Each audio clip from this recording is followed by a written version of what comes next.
How did this makeup artist make my foundation as an oily person last for hours and hours and hours and hours and hours? I'm talking morning to night. It's actually dead simple. I'm gonna let you know exactly how to do that, whether your skin is oily or dry. And guess how many times as a greasy, oily person I applied powder? Once.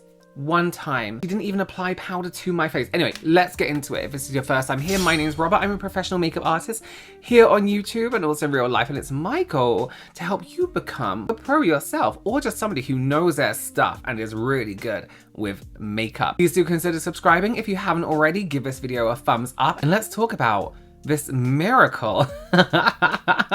That was all day lasting foundation. Listen, so for those of you who don't know, I recently went to South Korea with a brand, Yepoda. Now, if you don't know who Yepoda are, they are a K-beauty brand whose main focus is skincare. They're known for their very innovative, honest formulas. They're very honest about what is in their products. They're very focused on sustainability. We were very lucky to be able to be talked through this and what sustainability means to them and all they go through to make sure that their brand is sustainable. And you have probably most definitely seen their kind of like kits, their routine kits online. It's one product I always get asked about. Because I talk about them very often, I always have people saying, okay, I've seen this online. What bundle do you recommend? What product do you recommend? I always have to say, sorry, let me just grab them. This is my third tub. This is the Perfect Pad, one of my favorite products. It's an exfoliating AHA and BHA toner pads that come in little heart shapes, and my skin, I have to incorporate it into my skincare every time now, especially before, actually I'll do it now, especially before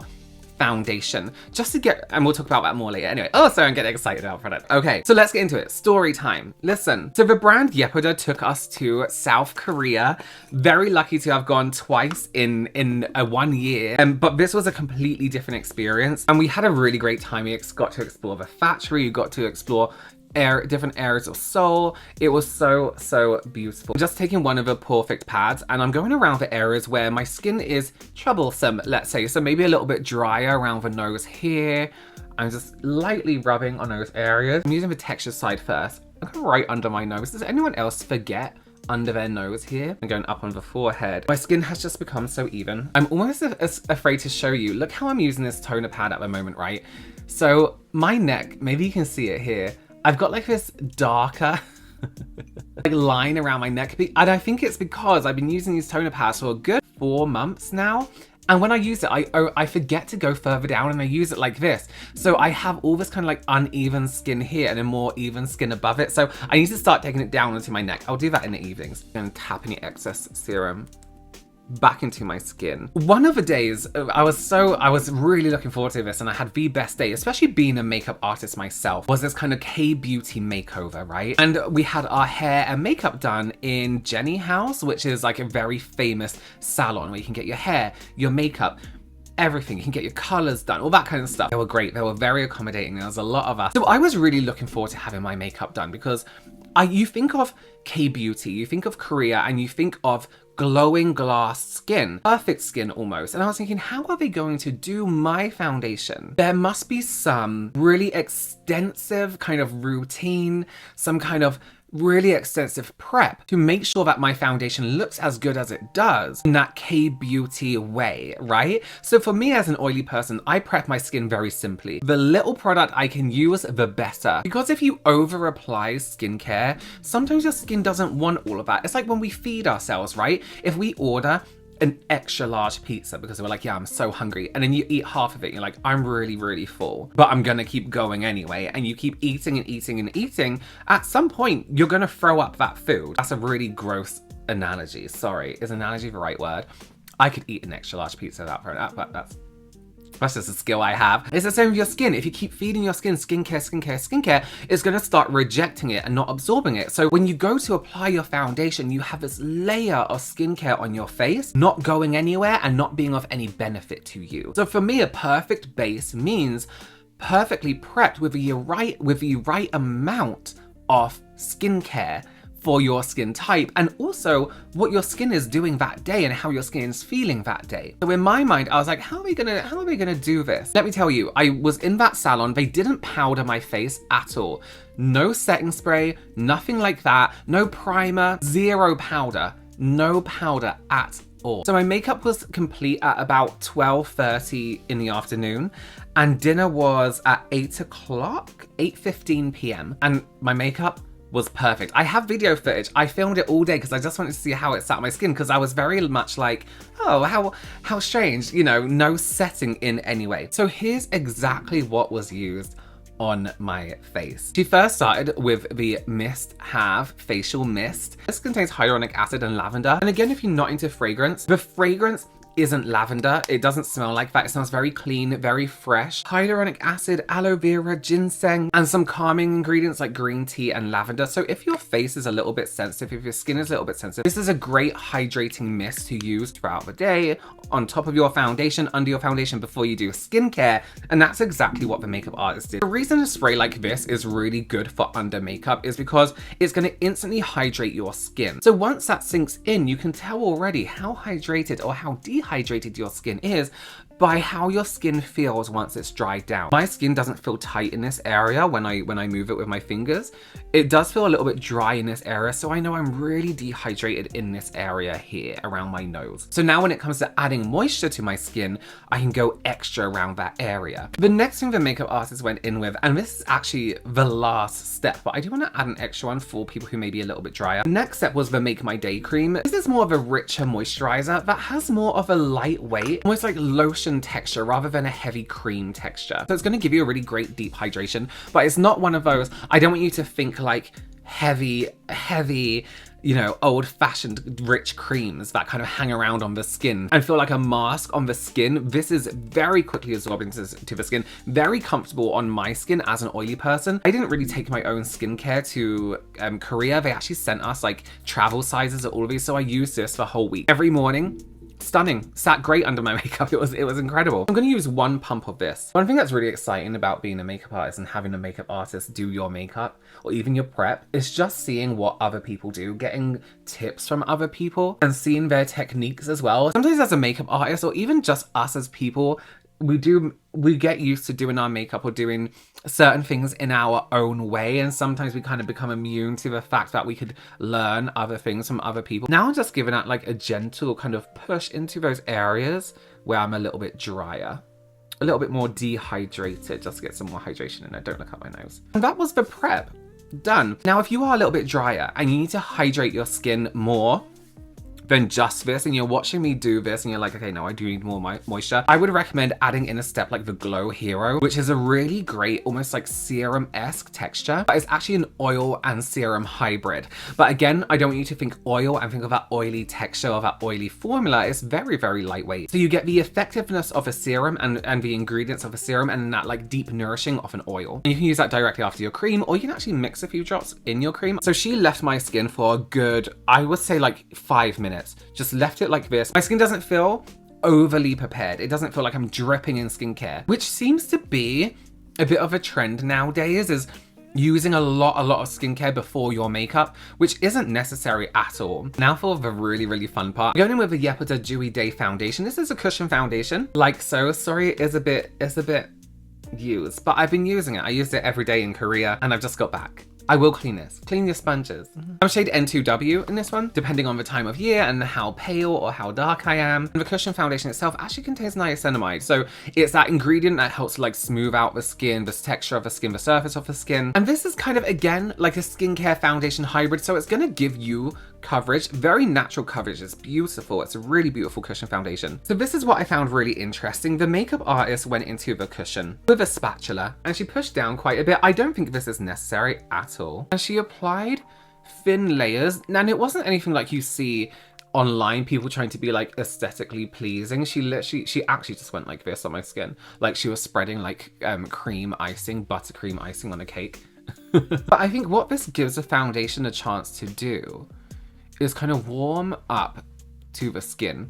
Now you don't actually have to do that with a spatula. You can actually just take your sponge. I actually love the shape of the sponge in this foundation. It's a heart shape, and yes, it looks cute, but there's actually really great functions for all these edges and sides. The point is going to allow you to get into smaller areas like this. If you wanted to, you can flip it over, use a heart shaped size for maybe areas that do need a little bit more precision around, like the eyebrows, for example. I always do my eyebrows before my foundation. But yeah, as I was saying, you can probably just take the sponge and just leave a little bit on the center of the face before you blend it out, instead of using a spatula. Okay, so she did a mix of motions, which you will kind of see. She kind of taps it in very quickly with this giant sponge.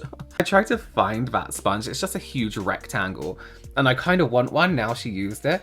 But she tapped everything in like you would a normal foundation, and then she kind of just went like this in some areas, like kind of scooped and pulled, and it felt like she was almost flicking my skin underneath that sponge, which me as a makeup artist, I wouldn't do, because I like precision, and I like taking care and, you know, pushing that foundation in. But I'm trying it now because it looked really good and it lasted all day. And I think what that's doing is, if you've ever heard a makeup artist say, make your foundation become part of your skin. Look how great that looks. Look how great that looks, incredible. It means pushing that foundation or pushing that product so much into the skin. We're not talking like clogging pores and all this kind of stuff. It's just making it look so much like it's your skin that when you tap down, nothing comes off and you don't leave a fingerprint. So you want product to become part of your skin. And I think that's really what she was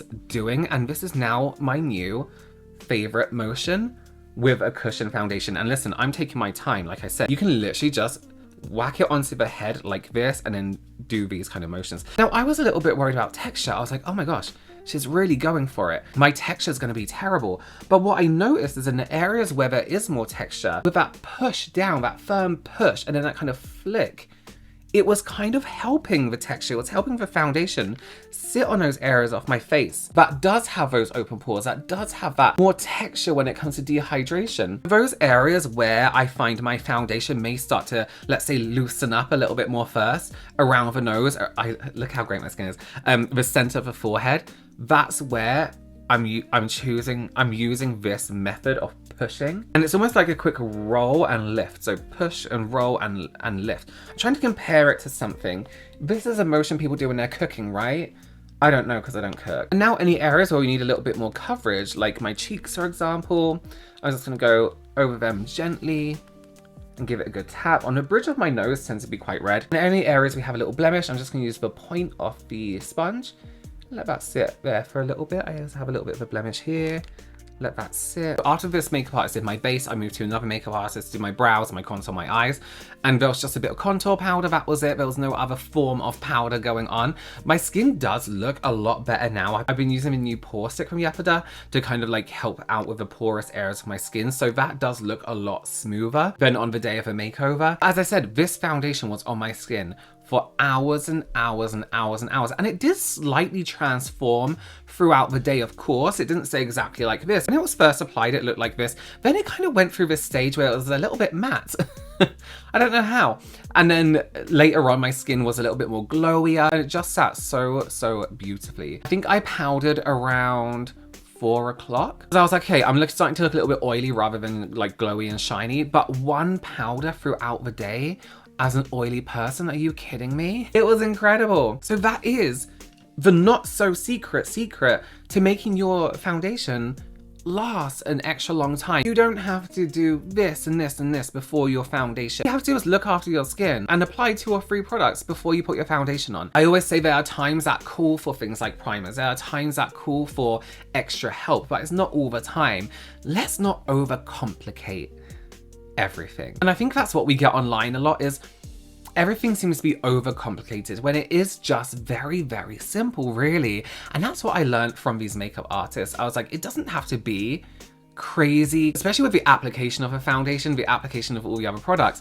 And yes, I think they have like clients every single minute, you know what I mean, every single day. So they're constantly doing makeup. But honestly, they were doing things within one stroke.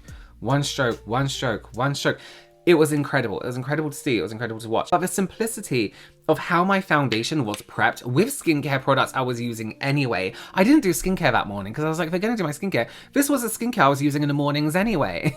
So I cannot stress enough to kind of like reel it back in a little bit and just get yourself a good foundational skincare routine that you can use every day, every night, and incorporate the basics of those. No treatments or anything like that. Your moisturizer, your mist, incorporate that into your pre-makeup routine, because listen, I have a whole pre-makeup routine, evening, morning routine. That's a whole different story. And you will be so surprised how little effort it takes to make your foundation last the longest time you need it to. I'll link everything down below in the description box for you. Thank you so much for joining me. Thank you so much to Yepoda for taking me to South Korea, the best place in the world. I absolutely love it. I adore it. I just love everything about it. So thank you so much again. Thank you for joining me. Give this video a thumbs up. Please do consider subscribing. And listen, let's try this tomorrow when you're doing your foundation. Just keep it very simple.